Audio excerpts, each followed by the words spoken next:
Estamos aqui hoje com o nosso amigo, advogado, nosso querido Dr. Wagner Teixeira, que veio nos prestigiar, especialista em direito previdenciário. Boa noite, doutor. Boa noite, Evaldo. Muito obrigado pelo convite. Viu? Eu que agradeço a sua presença aqui e vamos falar hoje de um tema muito importante aqui para toda a população brasileira, né? Que é a questão dos direitos da pessoa com deficiência, né? Nós temos que buscar sempre a dignidade da pessoa humana. Isso é um mandamento constitucional e dentro desse mandamento a gente tem que trazer o direito das pessoas, né? E temos aí o direito das pessoas com deficiência, né? Doutor, quem são os destinatários do BCP, né? Benefício de prestação continuada?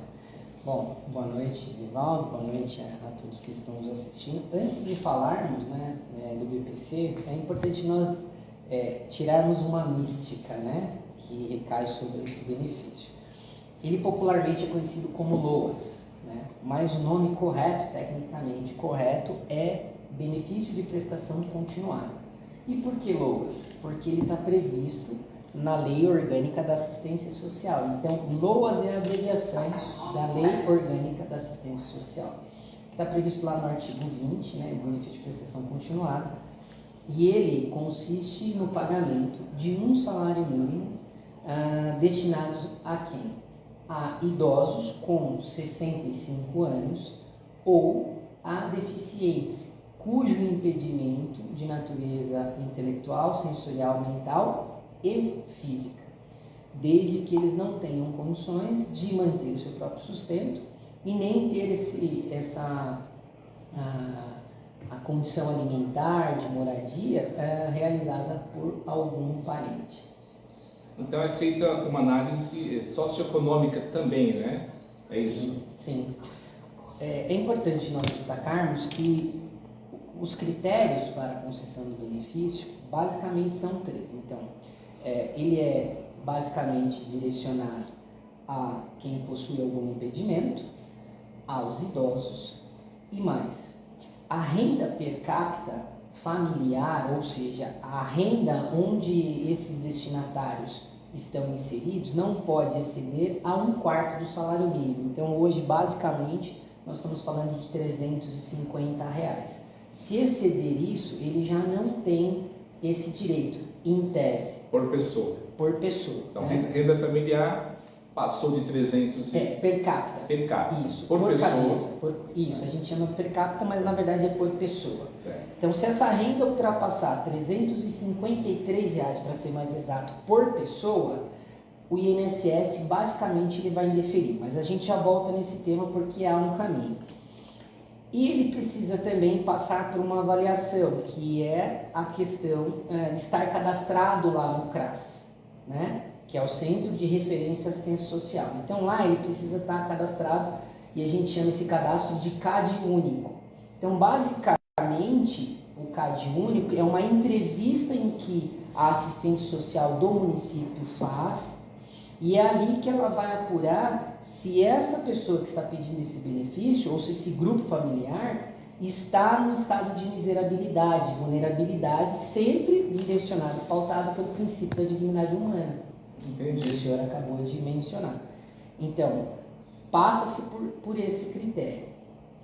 Se por alguma questão, principalmente da renda per capita, tiver a negativa do INSS, há a possibilidade determinada por lei e o INSS tem a obrigação de flexibilizar esse valor.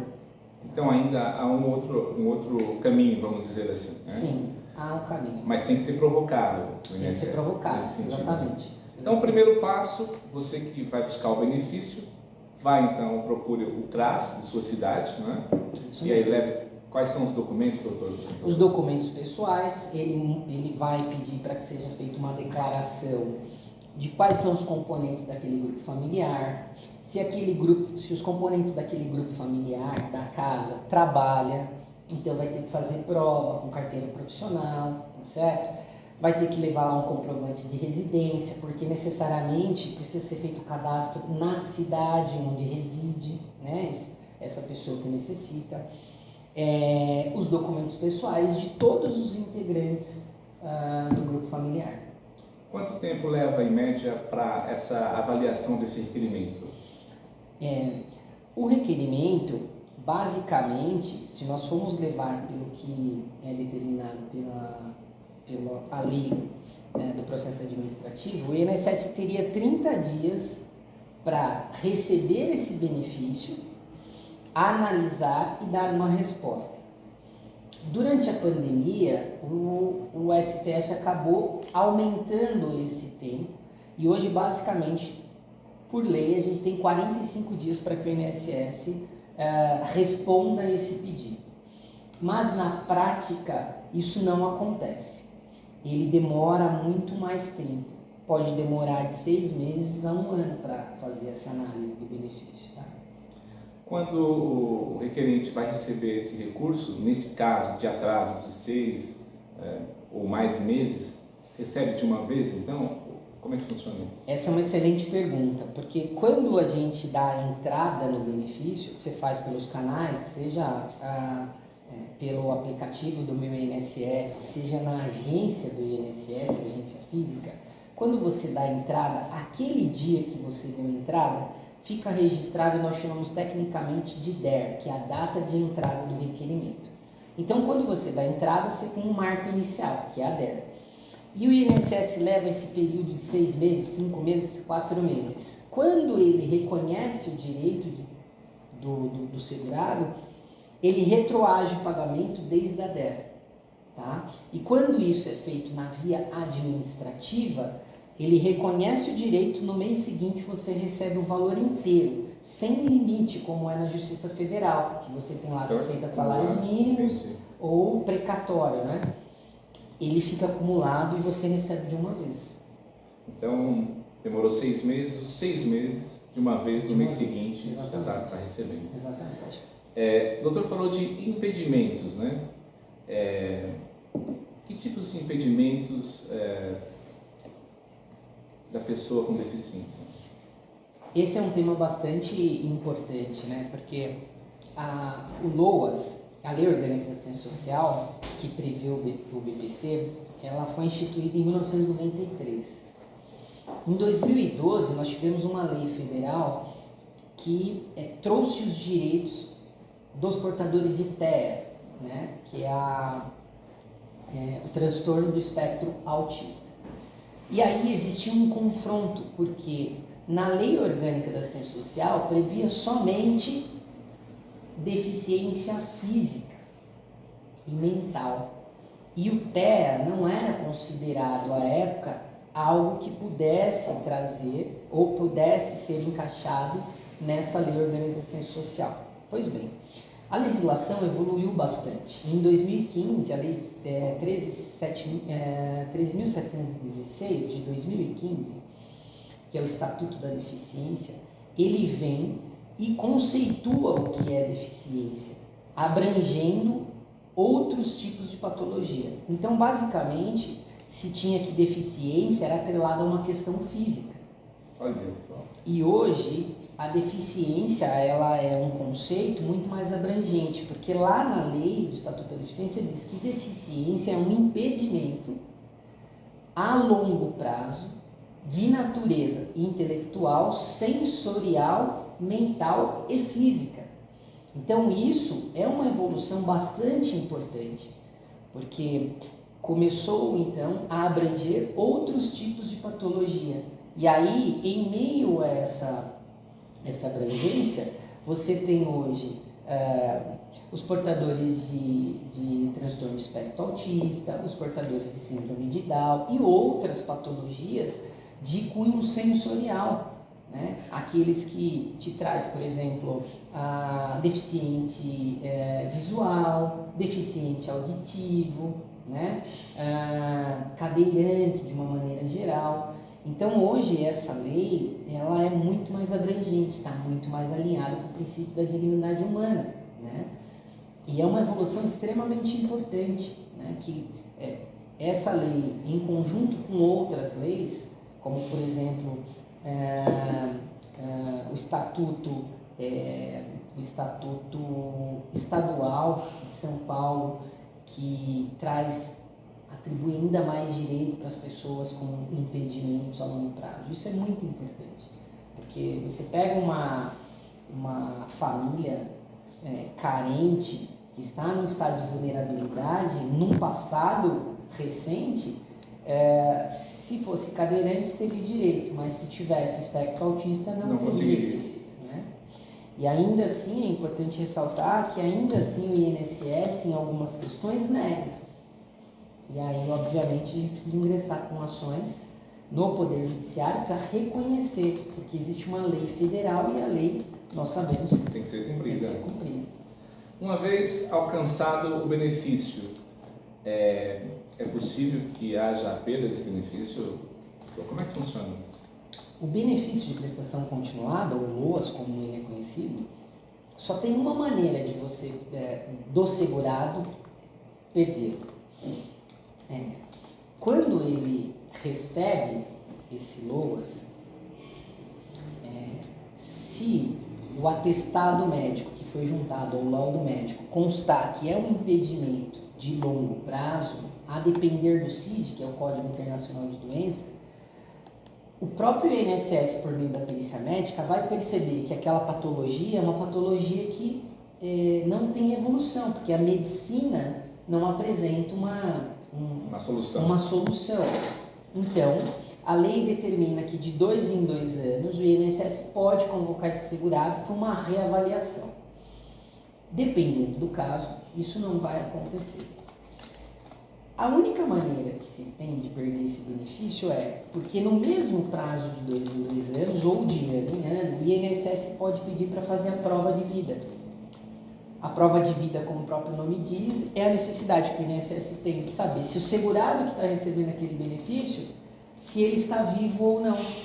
Então ele precisa fazer prova de vida, ou por meio do banco, onde ele recebe o benefício, porque o saque é uma demonstração, ou indo até uma agência, para que o INSS olhe e fale, não, realmente está vivo, mantém o benefício. Se ele não fizer a prova de vida, o benefício pode ser cessado.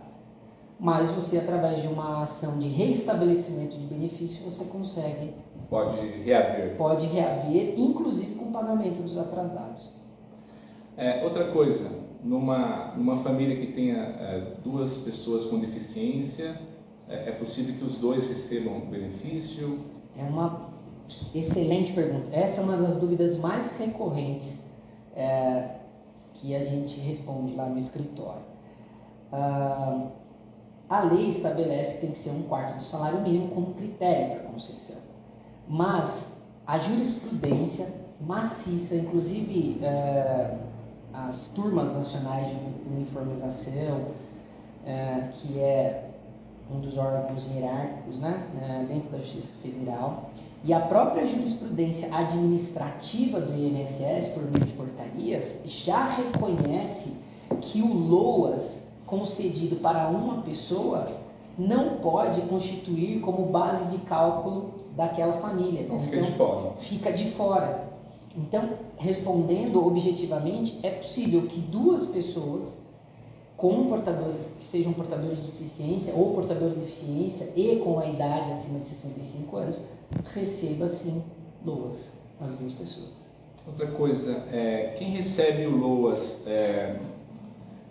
quais os outros benefícios incompatíveis com o LOAS? O LOAS, ele é totalmente incompatível com outros benefícios, ou seja, não pode ser acumulado. Inclusive no meu canal está para sair um vídeo semana que vem que vai tratar dessas questões de acumulação de benefício. Mas ele não pode ser acumulado com nenhum outro benefício, nenhum. Ou seja, se recebe o LOAS, é só o LOAS. Caso essa pessoa que receba o LOAS, e é muito comum, por exemplo, um idoso, se o idoso implementar alguma condição para receber um outro benefício do INSS, por exemplo, uma pensão por morte. Vamos imaginar que uma família tenha uma pessoa que receba o LOAS e o outro está na iminência de aposentar, tem qualidade de segurado, contribui para o INSS, ele falece. Então, essa pessoa vai ter direito à pensão por morte. Deixa de receber o LOAS. Quando ela se habilitar na pensão por morte, o INSS vai dizer para ele assim, olha, você tem dois benefícios e obrigatoriamente você pode escolher o mais vantajoso. Um deles você vai perder. Então, se o LOAS for mais vantajoso, ele pode optar pelo LOAS e esqueceu a pensão por morte, por exemplo. Mas a pensão por morte tende a ser mais vantajosa porque o LOAS não paga 13º e a pensão por morte sim. Acaba sendo mais vantajoso a pensão por morte. A pensão por morte. Mas em nenhuma hipótese pode acumular o benefício de prestação continuada com algum outro benefício do INSS. Há pouco eu falava com o doutor sobre números.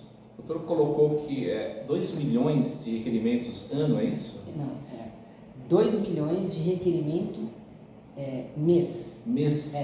Basicamente o INSS hoje tem uma fila de 2 milhões de benefícios para responder, e isso em todos os benefícios, pensão por morte, auxílio doença, que agora chama benefício por incapacidade temporária, aposentadorias. Então ele tem hoje uma fila de 2 milhões de benefícios para atender, e com um acréscimo entre 900 mil e 1,5 milhão mês de novos requerimentos. É um número gigantesco. Gigantesco. Por isso que o INSS vem adotando algumas medidas, né? Então, por exemplo, uma das medidas que ele adotou robô para avaliar os requerimentos. E o que acontece? Há um número absurdo de indeferimentos, porque o robô não vai fazer a análise criteriosa que um ser humano faria. Como, por exemplo, um erro numa data de demissão no CNIS. Então, há um número absurdo de indeferimentos. Análise de recursos também estão sendo feitos por robôs, indeferimentos. E agora, mais recente, inclusive uma decisão de há uns 10, 15 dias mais ou menos, as perícias médicas agora serão em maior número virtual. Então, o perito vai poder adotar agora a consulta, né? Consulta virtual. E com base nos atestados médicos que são juntados no momento do requerimento. Isso acaba, de alguma forma, aumentando, então, esse número de recusas, né? Sim, não tenha dúvida. Porque virtualmente, né, doutor? Sim.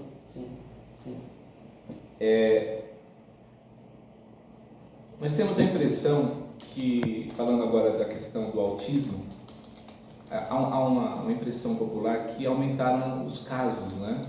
Porque antes a gente não ouvia falar tanto da questão do autismo e hoje realmente a gente ouve vários casos a respeito.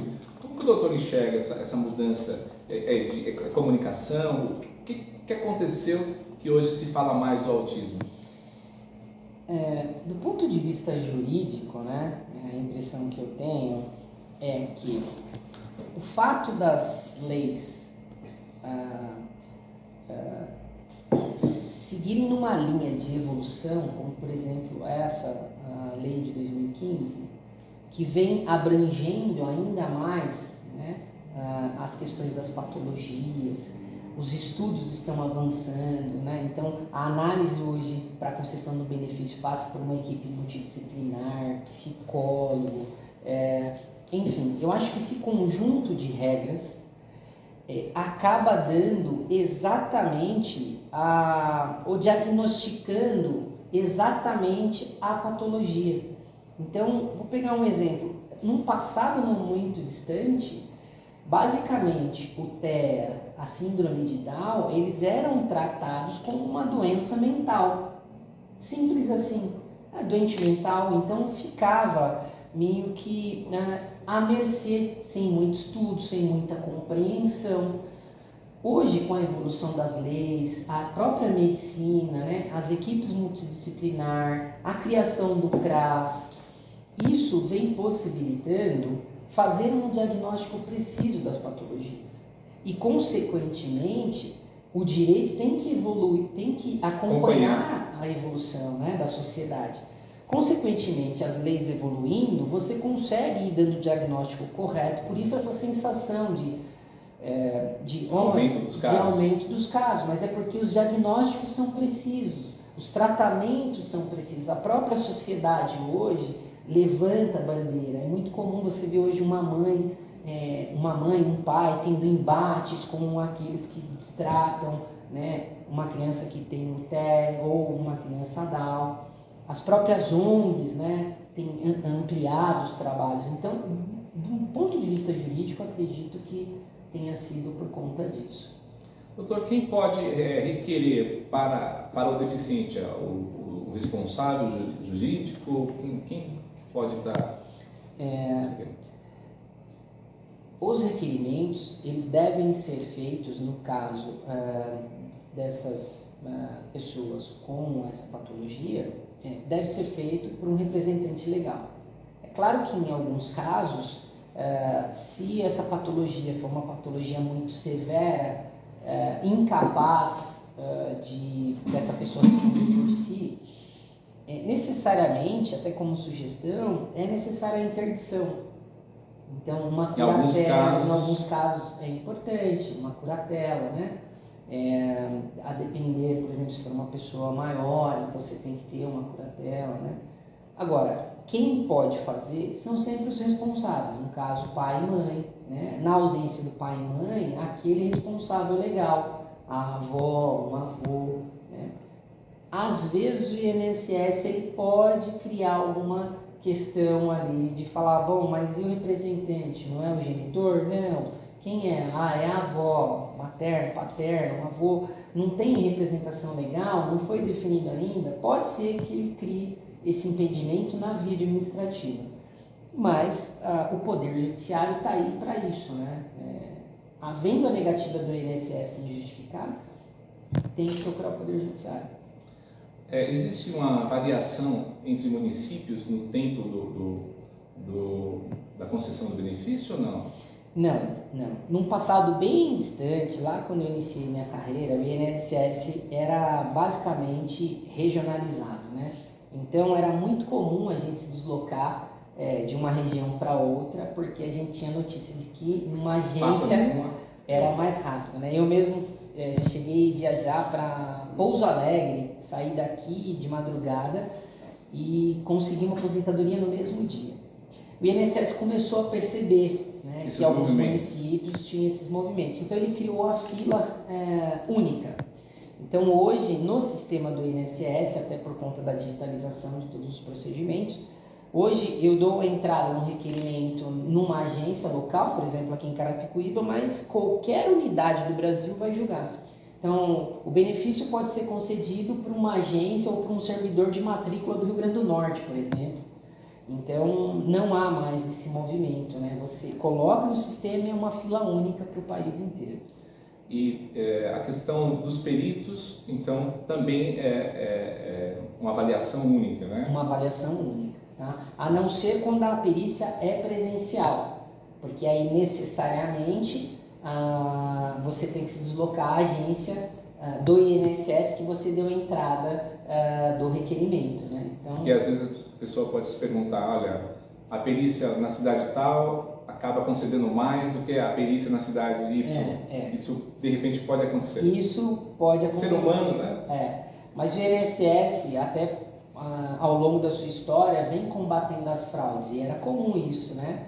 Então, se estabelecia um contato muito próximo com o perito, né, por meio de alguns intermediários, e esse perito facilitava ali, de alguma maneira. Teve casos emblemáticos aqui em Carapicuíba que peritos saíram presos, inclusive, né? Entendi. Mas hoje, se a perícia é presencial, ainda você necessariamente precisa fazer na agência que você deu entrada. Mas agora, nessa nova modalidade, o perito pode avaliar você de qualquer lugar do Brasil. Doutor, via de regra, os atestados médicos particular que são encaminhados para a perícia, eles estão aceitos? Varia de caso a caso? Como é que funciona isso?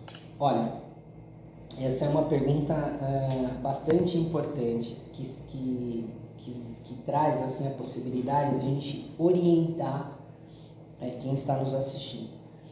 O INSS, é óbvio que ele vai avaliar a questão da patologia, mas ele vai avaliar também o histórico do tratamento, né? É muito comum as pessoas simplesmente ir numa clínica, paga uma consulta e pega um atestado. E muitas vezes ali consegue, num atendimento rápido, ludibriar o próprio médico, né?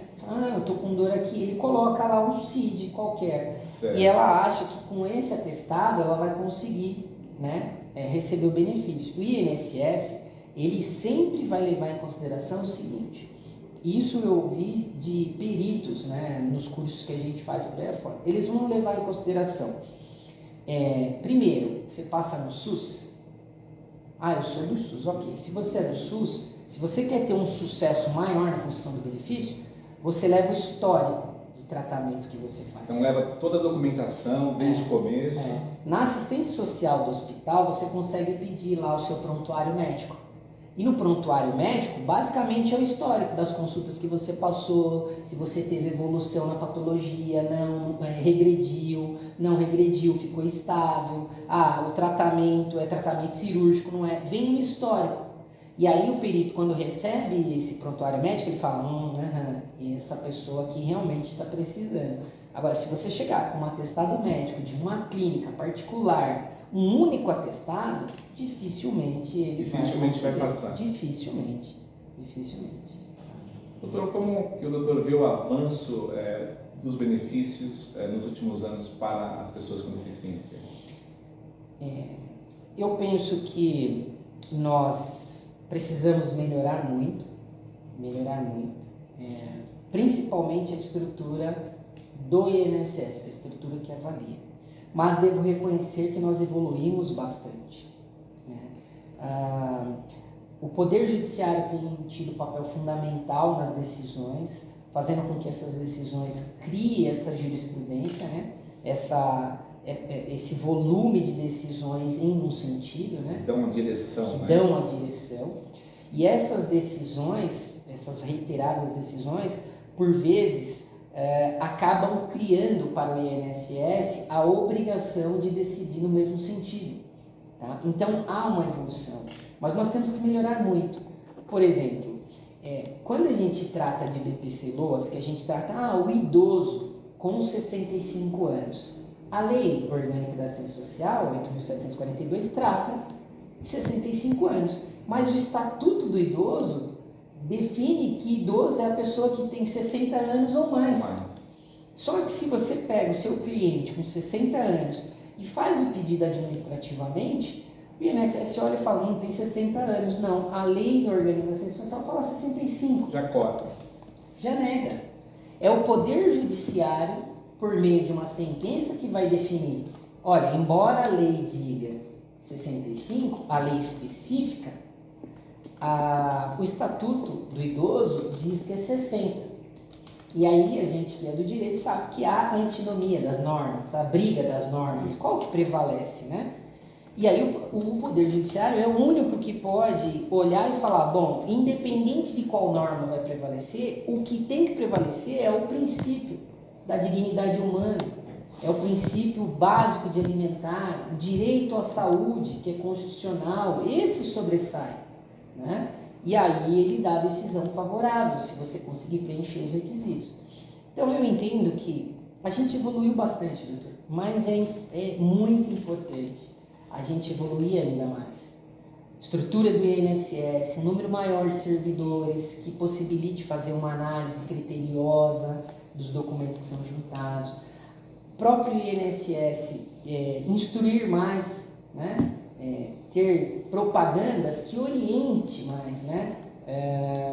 Ter programas como este aqui, um número maior, que possa levar orientação para as pessoas, né? E até fazendo aproveitando a oportunidade, sigam o meu canal lá no YouTube, @Doutor Quero Aposentar. Lá, inclusive, saiu um vídeo hoje que fala sobre LOAS, já tinha um vídeo sobre CAD único, que é extremamente importante. E lá, doutor, a ideia é veicular informação para quem precisa. Nós precisamos levar informação. O direito só atinge o seu objetivo quando orienta as pessoas. E o INSS faz exatamente o oposto, porque o INSS não orienta, não cria ferramentas para as pessoas que não têm conhecimento né, ter acesso aos benefícios e ainda faz propaganda contra os advogados, que são os únicos que podem levar essas pessoas a buscar o benefício, entendeu?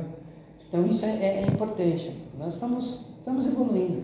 Quanto ao valor do benefício, o doutor acha que é razoável? Tem atendido a necessidade das famílias? No meu ponto de vista, não. Né? O salário mínimo, ele basicamente ele não cobre as despesas de uma família. Né? Recentemente eu vi uma reportagem num canal fechado de que a cesta básica atual hoje completa estaria em torno de R$ 1.500. Então, se você levar em consideração que uma pessoa cadastrada no CRAS, de baixa renda, recebe R$ 1.412, que é o salário mínimo hoje. Se ela pagar aluguel, basicamente, 50% desse valor vai embora. Se for uma pessoa com alguma necessidade especial, que tem que custear algum medicamento, alguma alimentação especial, esse valor mal dá para sobreviver. Né? Então, teria que se avançar ainda mais. Né? Então, precisamos ainda avançar, melhorar nesse quesito, para que possa realmente atender a necessidade das pessoas com deficiência. Meus queridos, estamos encerrando mais um programa. Alegria muito grande receber o Dr. Wagner Teixeira aqui. Veio nos dar uma aula a respeito de um assunto tão importante, né? E estaremos juntos aqui na próxima quinta-feira, às 20 horas, para falar do seu direito. Não perca, vamos juntos. Obrigado, doutor. E eu que agradeço. Até a próxima.